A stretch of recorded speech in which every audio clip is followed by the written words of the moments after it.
So I've been on a mission this week to improve the audio quality in my videos, specifically the audio quality of my voice. And I've scoured YouTube and I've watched some great videos by some awesome creators, including Raphael Ludwig, Dylan Bates, Dylan John, Ben Johnson, and Matthew O'Brien. I've been watching these outstanding Final Cut creators who've covered this topic before me because I wanted to figure out how I could actually make the audio in my own videos better. So in this video, I'm going to stand on the shoulders of these giants and I'm going to walk through some steps that you can take to improve the audio quality in your own videos. Now, I am by no means an audio engineer and I am not a pro at this. I'm just learning this as I go and I want to take you along on this journey with me.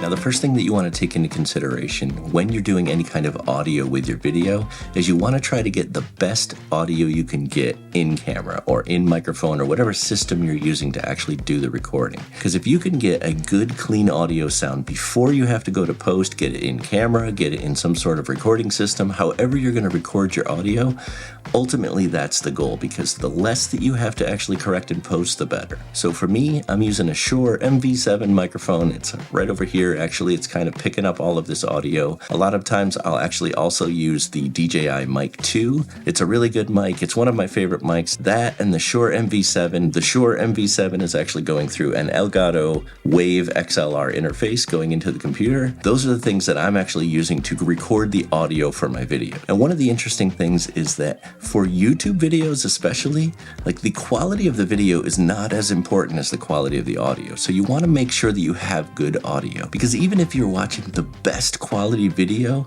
if the audio is bad, it's going to make you not want to watch that video. And that's been proven time and time again across multiple different platforms. So now that we have good quality audio in our recording, we can now dive into Final Cut Pro and make any changes and corrections to the audio to improve how it sounds. A good formula for improving the audio in our videos is to follow what's essentially a 5-step process. We're going to apply 5 different audio effects that are going to help make our vocal audio much better. Now, the effects that we're going to apply will be a subtractive EQ, an additive EQ, a DeEsser, a compressor, a limiter, and if necessary, we're going to add a noise gate to remove any unwanted noises. Now, the first step in that process, whenever you're working with audio in your videos, first you want to make it so that your audio meter is visible. Now, you have a little version of an audio meter here, but if you click on that, it will actually open the audio meter over here on the side, and it will make it more visible and more accessible to you. We're going to use this audio meter to kind of determine if our output audio is falling within the desired range. And the desired range for the human voice typically is somewhere around like -6 decibels to about -3. So we want to kind of stay within that range. So it should kind of fall somewhere around here on our meter. Now, the first step in our process is to do what's called a subtractive EQ. And now the goal of this is to get rid of any unwanted noises or sounds that are in the audio. Now, the subtractive EQ and the additive EQ that we'll do next are all going to happen using the channel EQ effect. So you want to open up your effects and you want to make sure that you have the EQ category selected, and then you're going to grab the channel EQ and drop that onto your clip. So we'll grab that, we'll drop that onto the clip, and now you should have a channel EQ added to your clip over here in the inspector. Now, in order for us to edit the channels here in the channel EQ, we're going to click on this little button here that's going to open up a window that will give us access to the actual channel EQ settings. Now, there's a lot of different defaults and stuff that you can use in the channel EQ for different situations and voice and that kind of thing. There's a lot of good ones in here, but for the subtractive EQ, it's a pretty basic setup. So I'm just going to start from scratch and we're going to build it from scratch. Now, the first thing we want to do is roll off the high and the low end. So essentially, we want to drop off any sounds that are kind of outside of the human voice that we don't even want to be part of the mix at all. So to do that, we're going to click on this little low end over here, and then we'll just drag this down, and we'll kind of have to kind of pull out and up a little bit like that, and just move it over, maneuver it a little bit, so that basically somewhere around over 80 hertz over here, we're dropping off from there and getting rid of any sounds below that. And then we're going to want to do the same thing over on the high end. So we're going to go over here and click this little option here and just kind of drag it over and make sure that you kind of get it to drop off from about 10K onward. We're going to get rid of those high ends and we're just going to completely roll those sounds off. So again, the goal here is to get rid of any sounds that might be outside of the human voice. And typically both male and female human voices are going to kind of be more in that mid-range. So we're just rolling those off completely. Now the next step in our subtractive EQ is we're going to want to sweep to hear different sounds. So we're essentially going to want to sweep and find different points of intense and unwanted whistles and frequencies, and we're going to want to reduce those down so that they're not a part of our actual audio. Now to do that, I'm going to have to play the audio in the background. So I'm going to let that play, and while I do that, I want you to watch what I do. Before we actually play the audio, I just want to show you that if you hover your mouse over top of these channels, if you roll your center mouse wheel, or if you actually click on the dot here, you can actually make the channel wider and thinner like this. So we're going to kind of make it a little bit thinner, maybe about like right there. And then as we play the audio, we're going to pull up and we're going to sweep across at a much higher volume on this particular channel like that. And that'll kind of give us some high-pitched whistles or sounds that are in the audio that we couldn't hear before that we're going to basically remove from the sound. So let me show you how that's done. We're just going to play the audio quality of my voice. And I've scoured YouTube and I've watched some great videos by some awesome creators, including Raphael Ludwig, Dylan Bates, Dylan John, Ben Johnson, and Matthew O'Brien. I've been watching these outstanding Final Cut creators who've covered this topic before me because I wanted to figure out how I could actually make the So that high-pitched whistle that you're hearing there, we don't want that sound to be in our audio. So ultimately, we're just going to kind of like make it a little bit wider here. And now I'm just going to pull that down so that it drops that high-pitched frequency out of our actual final product. And we're going to do the same thing with the other different bands. So we have 1, 2, 3 other bands here that we can work with. So we're going to do the same thing, and we're just going to find high whistles or high-pitched frequencies or loud frequencies that we don't want in the sound. We're going to actually reduce those using this process. So I'll just play the audio and I'll go through and do the same thing for each of these bands. Audio in my own videos better. So in this video, I'm going to stand on the shoulders of these giants and I'm going to walk through some steps that you can take to improve the audio quality in your own videos. Now, I am by no means an audio engineer and I am not a pro at this. I'm just learning this as I go, and I want to take you along on this journey with me. So I've been on a mission this week to improve the audio quality in my videos, specifically the audio quality of my voice. And I've scoured YouTube and I've watched some great videos by some awesome creators, including Raphael Ludwig, Dylan Bates, Dylan John, Ben Johnson, and Matthew O'Brien. I've been watching these outstanding Final Cut creators who've covered this topic before me because I wanted to figure out how I could actually make the audio in my own videos better. So in this video, I'm going to stand on the shoulders of these giants and I'm going to walk through some steps that you can take to improve the audio quality in your own videos. Now, I am by no means an audio engineer and I am not a pro at this. I'm just learning this as I go, and I want to take you along on this journey with me. So I've been on a mission this week to improve the audio quality in my videos, specifically the audio quality of my voice. And I've scoured YouTube and I've watched some great videos by some And so by doing that process here, we've gone through all of these different bands of frequency, and we've basically found where there are kind of the most loud and obtrusive noises, and we've decreased the volume of all of those noises and kind of pulled them out of the mix so that they're no longer part of our actual mix. So that's essentially how you're going to do the subtractive EQ. Now you could go through and fine-tune this and tweak it and make it better and make it sound more appealing to your ears. There's a lot of different things that you can kind of do within this context. So definitely play around with the subtractive EQ and try to find the best quality audio that you can. Now we've got our subtractive EQ on here, so now we're going to add what's called an additive EQ. And so basically this is going to increase some of the levels, and we're going to basically now add a little bit more depth and a little bit more breadth to the audio itself. So we're going to grab our channel EQ, we're going to drop that onto our clip, and now down here in our channel EQ, again, we're going to open up the properties and we're going to make some changes. Now I'm going to just go ahead and click over here on the low end again, and I'm just going to drop this one way off like we did before. Now I don't think that's absolutely necessary because I think the act of actually dropping it off in the other channel EQ gets rid of it completely anyway, but I'm going to do it here just to be safe, just to make sure that I'm kind of cutting off that low end and I don't get any strange low noises that I don't want. Now my next step here is I'm going to play the audio and I'm going to increase the sound somewhere here between like 100 and 200 just so that I can get a little bit more depth to my audio. I'm going to play the audio while I do this, and I want you to listen to how I get a little bit more depth and a little bit more texture to my sound by doing this. Dylan Bates, Dylan John, Ben Johnson, and Matthew O'Brien. I've been watching these outstanding Final Cut creators who've covered this topic before me because I wanted to figure out how I could actually make the audio in my own videos better. So in this video, I'm going to stand on the shoulders of these giants and I'm going to walk through some steps that you can take to improve the audio quality in your own videos. Now, I am by no means an audio engineer. Okay, so right about there is good for me. You can hear that it has a little bit more bass to it now. It has a little bit more depth to the voice.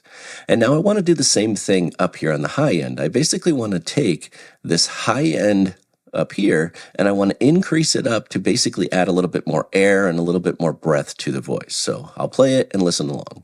Engineer, and I am not a pro at this. I'm just learning this as I go, and I want to take you along on this journey with me. So I've been on a mission this week to improve the audio quality in my videos, specifically the audio quality of my voice. And I've scoured, and you can hear that as we increase the upper end of this volume or we increase the higher frequencies, we get a little bit more breath or a little bit more air in the voice. So it kind of gives it a little more life. And that's basically all we need to do for the actual additive EQ. And so from an EQ perspective, we've taken away all of the different sounds that we didn't want, and we've kind of increased some of the parts of the audio where we want to add a little more life, a little bit more structure to the voice and give it a little more power. Now, the next step in this audio journey is to use a DeEsser. Now, a DeEsser is a type of audio compressor that reduces the harsh and high frequencies in a recording. It's often used to reduce what's called sibilance in vocals, and that's basically those harsh S sounds or those harsh T sounds, and it can also be used on other instruments, but a lot of times it's used in vocals. Now, a DeEsser is detecting essentially the high frequency sound. So like anything that's made from pronouncing S's or T's, it's going to reduce the volume of those frequencies so that it kind of smooths it out and makes it so that those S's and T's are not so strong and they're not so harsh on the ears. Now, the DeEsser, if you click on the voice category, and you scroll over here, you can see the DeEsser is right here. We're going to drag that and drop it onto our clip. And now over here, we have our DeEsser. And again, we can go to the properties and we can make some changes. Now, for my voice, I like to start by using one of the presets here. I like to go up to the male vocal wideband, and that's going to be my starting point. And so before I actually apply this, I'm going to uncheck this so you can hear it without. I'm going to play it. Some awesome creators, including Raphael Ludwig, Dylan Bates, Dylan John, Ben Johnson, and Matt. And you can hear that some of the S's in there are a little bit intense and a little bit strong. So I'm going to go up here and I'm going to choose a preset, and that preset's going to be the male vocal wideband because that falls mostly within the range of my voice. And so I'm actually going to kind of tinker with the threshold a little bit here. Okay, so I'm going to enable this again, and I'm just going to play the sound, and I'm just going to kind of tinker around with a little bit of the settings and see what sounds best for my voice. Johnson, and Matthew O'Brien. I've been watching these outstanding Final Cut creators who've covered this topic before me because I wanted to figure out how I could actually make the audio in my own videos better. So in this video, I'm going to stand on the shoulders of these giants and I'm going to walk through some steps that you can take to improve the audio quality in your own videos. Now, I am by no means an audio engineer and I am not a pro at this. I'm just learning this as I go, and I want to take you along on this journey with me. So I've been on a mission this week to improve the audio quality in my videos, specifically the audio quality of my voice. Okay, so right about there, I think those settings are pretty good for my voice. I could probably tinker with this longer and get it to be perfect, but for the sake of the video, I won't go that far. But the idea here is that you want to figure out where those harsh S's and harsh T's or the sibilance in your voice is happening the most, and you want to kind of reduce that in the context of this DeEsser. You could also go up here and you could play with some of the actual presets and see if maybe one of these sounds better with your voice. But in the end, it's ultimately going to come down to how can you smooth out some of that harsh sibilance in your voice. Okay, so now we have our subtractive and additive EQ. Those are both our EQ step. And now we have our DeEsser step done. So that's the first 2 steps of our 5-step process complete. So the next step in producing better vocal audio is to add what's called a compressor. Now, an audio compressor is a tool that reduces the difference between the loudest and the quietest parts in an audio signal. It's used to smooth out the sound of the vocals and also instruments and other things.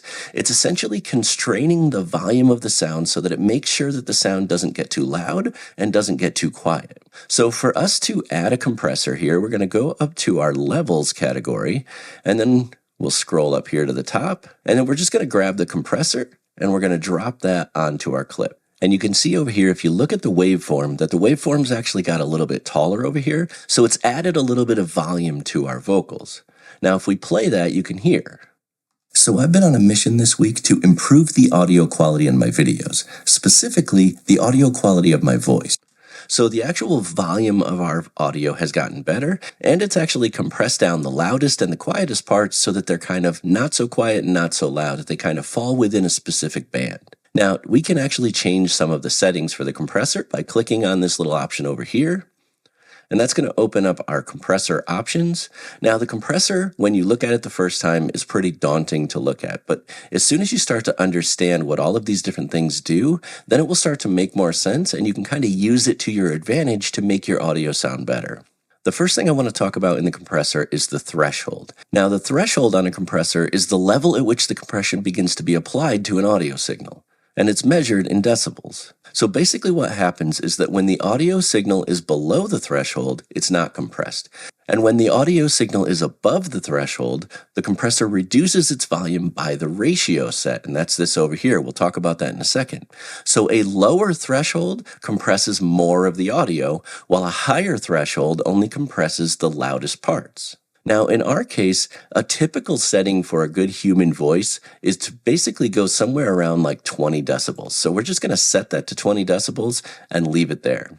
Again, with the compressor, you can come up here to your presets and you could choose different ones. A lot of times I will actually click on voice and I'll go to soft vocals compressor and I'll start there, and then I'll just kind of make adjustments around that, because the soft vocal compressor for me often works pretty well to get it to where I want it to be generally. And then again, I'm going to make some changes. So I'm going to take the threshold and I'm going to make that -20 because I like the compression at about -20 on the threshold. Now, the ratio on a compressor is the amount of compression applied to the signal measured in decibels. So it's the relationship between the input and the output levels of the sound. So basically, a ratio of 1:1 means that there's no compression applied at all. And a ratio of 2:1 means that for every 2 decibels the signal exceeds the threshold, the output level increases by 1 decibel. And so if you just follow that logic, a ratio of 3:1 means that for every 3 decibels the signal exceeds the threshold, the output level gets increased by 1 decibel.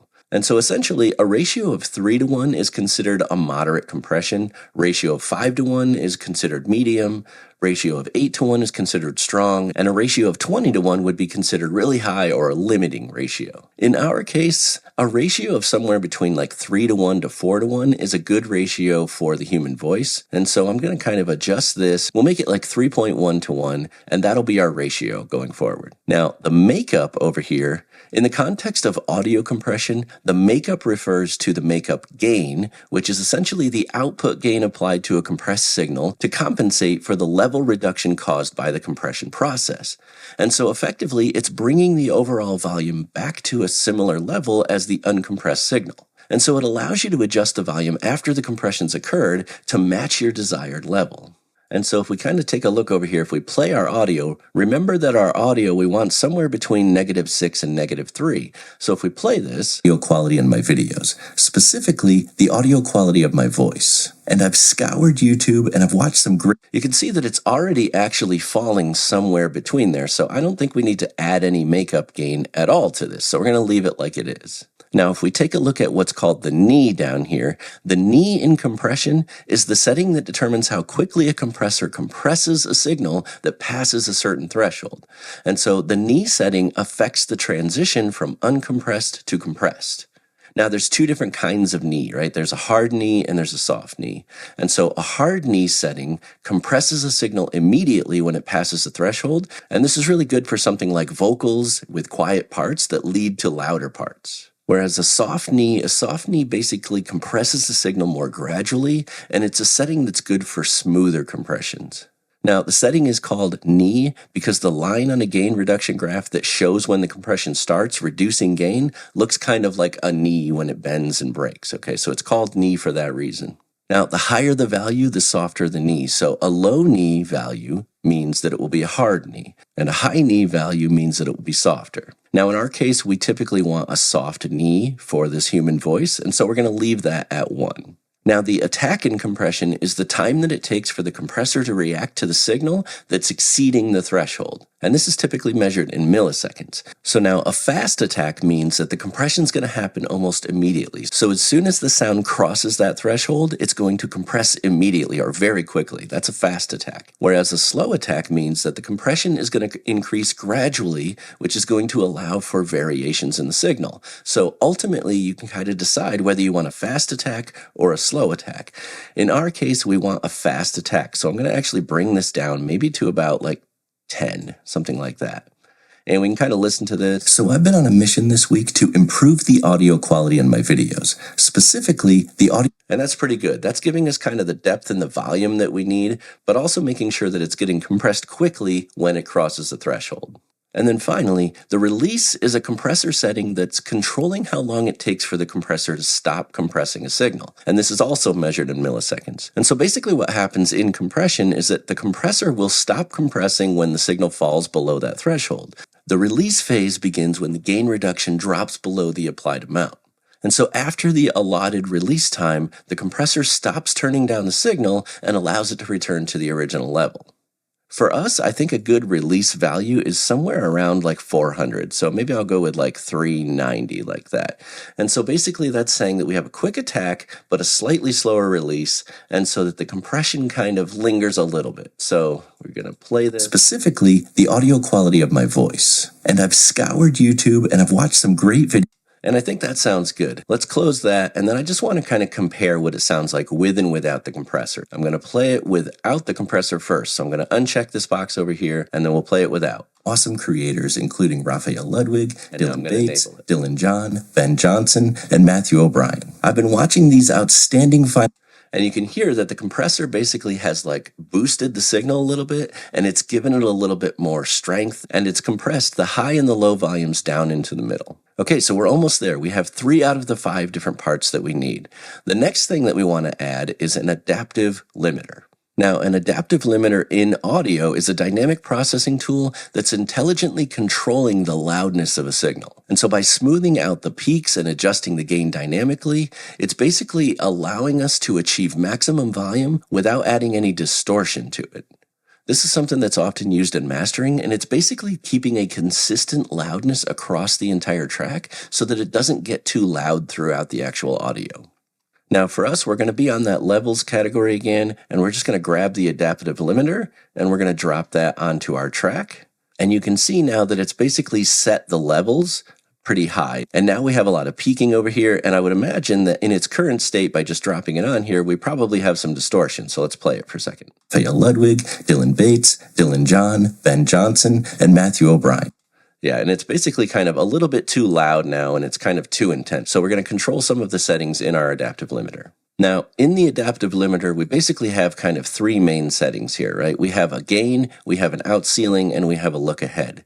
Now, the gain is basically referring to the amount of volume increase applied to the signal before it reaches the limiter's threshold. So it's basically determining how much loudness we're allowing it to have. Now, for me with the limiter, I like to go up here to the presets, and I like to set it to soft limiter. And now by applying the soft limiter, you can see that it basically adjusted the volume, and it kind of made things a little quieter, and it's not allowing it to go over a certain signal. Now the out ceiling here is basically refers to the absolute maximum output level that it's going to allow for the limiter.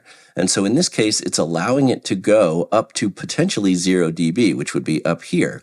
And we don't really want it to do that, so I'm actually going to kind of decrease this down to -2 so that it doesn't allow it to go above -2 here. And if we kind of play this, by some awesome creators, including Raphael Ludwig, Dylan Bates, Dylan John, Ben Johnson, you can see now that it's actually smoothed out the higher volume of the sound, so it's kind of keeping it more even going across. And then the look ahead over here, typically this defaults to 50 milliseconds, and we can probably leave it at that. But basically in an adaptive limiter, it's a feature that allows the limiter to analyze a small portion of the audio signal and kind of be slightly ahead of it in time. So essentially it's giving us like a preview of the upcoming peaks so that it can react proactively and prevent clipping by applying gain reduction earlier when it's needed. And so this will ultimately result in a cleaner and more transparent limiting effect. It's kind of like the limiter has a crystal ball to see what's coming up so that it can kind of make choices as it goes. And for us, that's really all we need to do with the adaptive limiter. There's more to this. You can kind of dig deeper into what these different settings mean. But for the purpose of just limiting the volume of our audio, this is going to do exactly what we need it to do. And so we'll keep it at that. And then finally, the last part of making our audio better is to kind of reduce noise or get rid of noises. Now, there's a few different ways that we can do this. Now, first of all, there's some super useful built-in noise reduction tools here in the audio inspector.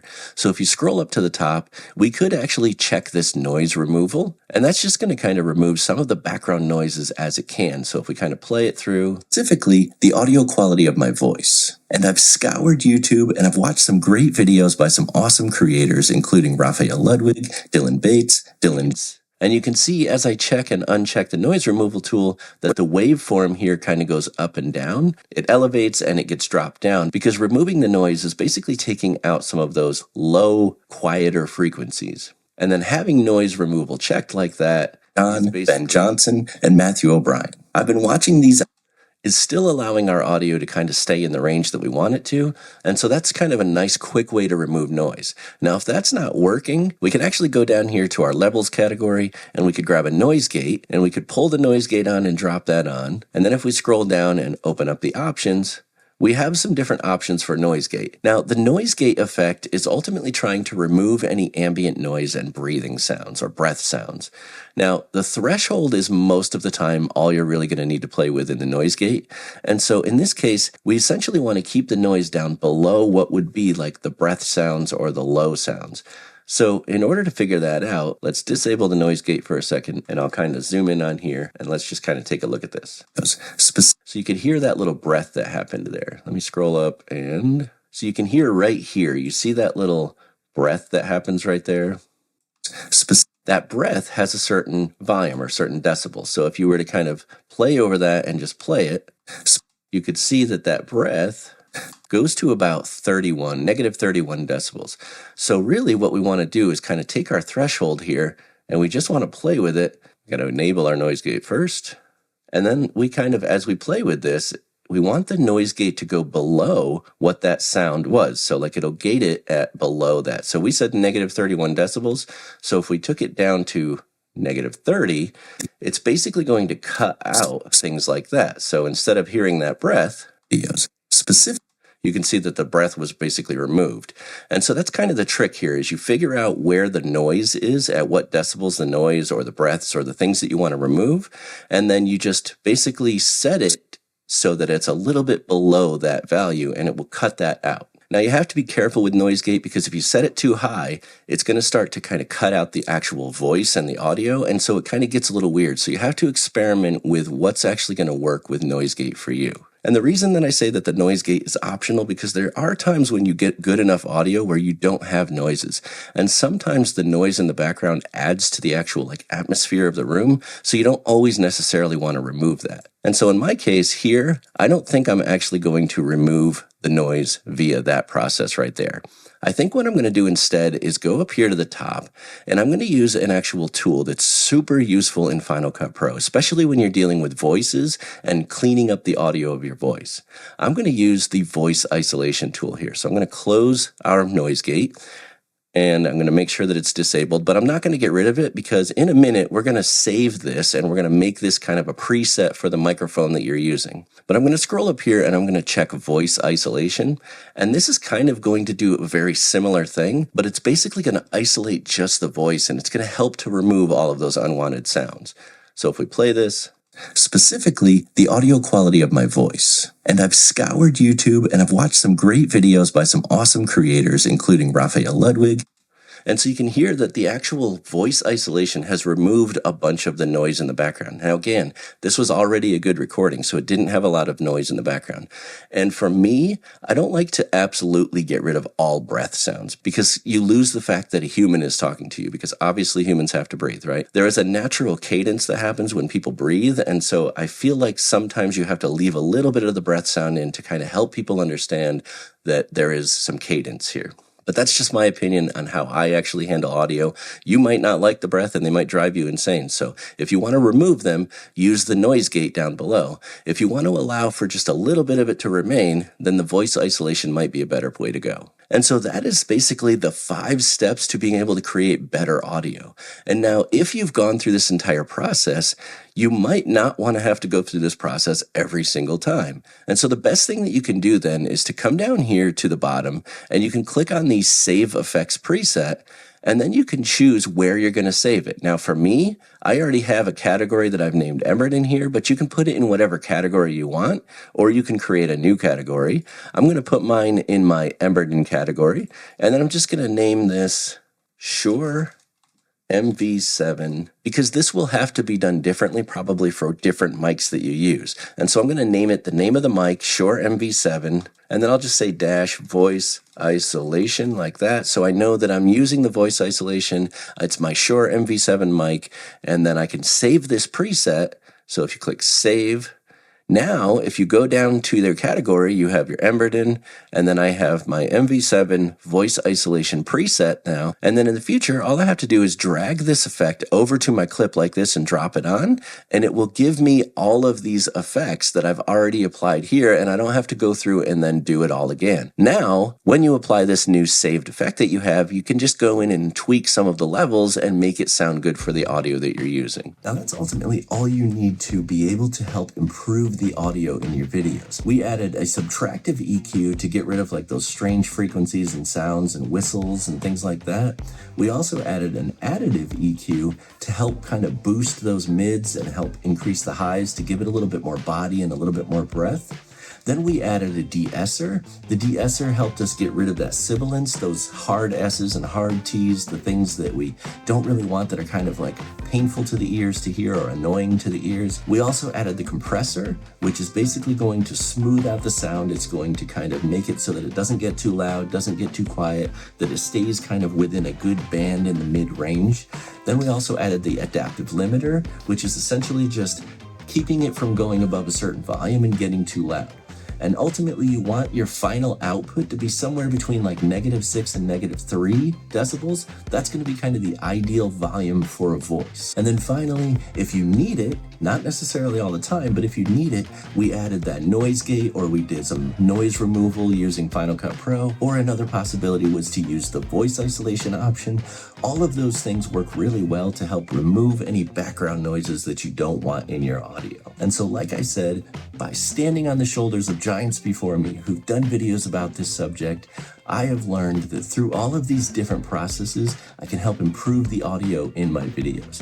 And I would love to hear from you in the comments below if you think that these little steps or these tricks are effective and if they've actually helped with the overall quality sound of my videos. I hope that you enjoyed this video. I hope that you got a lot from it. I will put links in the description down below to all of the videos that I used as reference for this. As always, thanks so much for watching. And if you thought that this video was cool, you should definitely check out that